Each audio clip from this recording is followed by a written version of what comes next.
you are also in. Plus, you can even pass this data into custom APIs if you are working with devs or internal dashboards. So yes, it's a one-field setup, but probably the most flexible one out of all. Just drop in your Webhook URL, save it, and you've got an automation powerhouse behind your form.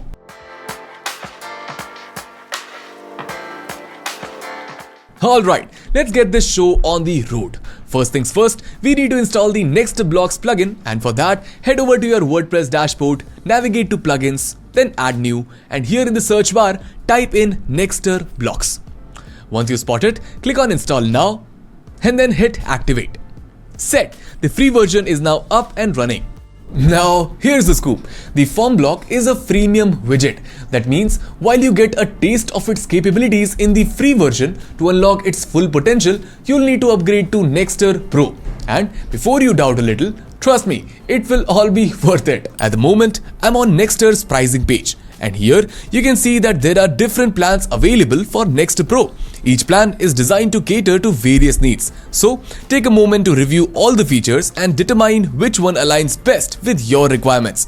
Now onto the checkout page. Here Nexter offers a variety of payment options. Whether you prefer using a credit card, PayPal or other available methods, choose the one that suits you best, and once you have completed the purchase, you will receive the license key and the plugin zip file right here on the checkout page.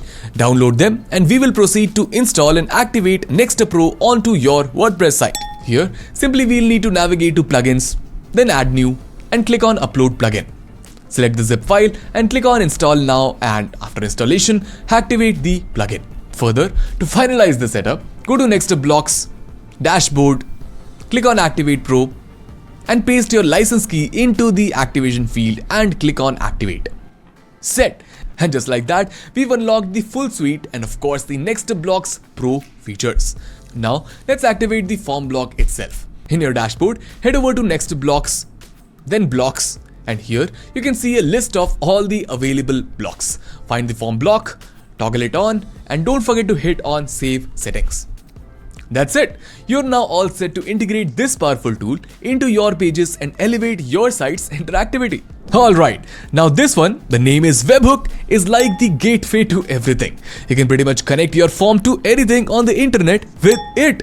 Call it CRMs, spreadsheets, Discord bots, Airtable, you name it. And if you're using Zapier, this is going to be your best friend. So once you pick Webhook from this drop-down, you will notice a simple little box asking for a URL. And yes, that's all it's needed. Just one powerful URL. For it, here's where you need to go. Log into your Zapier account, go to Zaps, click a new Zap, and in the trigger step, search for Webhooks by Zapier. From here, choose the catch hook option and then click on continue twice. Now as visible, Zapier will give you a unique Webhook URL. Just copy it from here, switch back to your WordPress editor, paste the URL right into the Webhook field in the form block, and boom, the connection is live. Now here comes the fun part. Head back to Zapier and click on test trigger. Then submit a sample form entry from your site, which will make Zapier to catch that data instantly. And look, Zapier has got that data instantly. You can literally see all the form fields show up right here, ready to be used however I like. Maybe fire off an email, add a lead in Google Sheets, send a Slack message, whatever works for your workflow. And what's cool here is that this method doesn't limit you. You're not tying yourself to one tool, and if the platform supports incoming webhooks, you are also in. Plus, you can even pass this data into custom APIs if you're working with devs or internal dashboards. So yes, it's a one-field setup, but probably the most flexible one out of all. Just drop in your Webhook URL, save it, and you've got an automation powerhouse behind your form.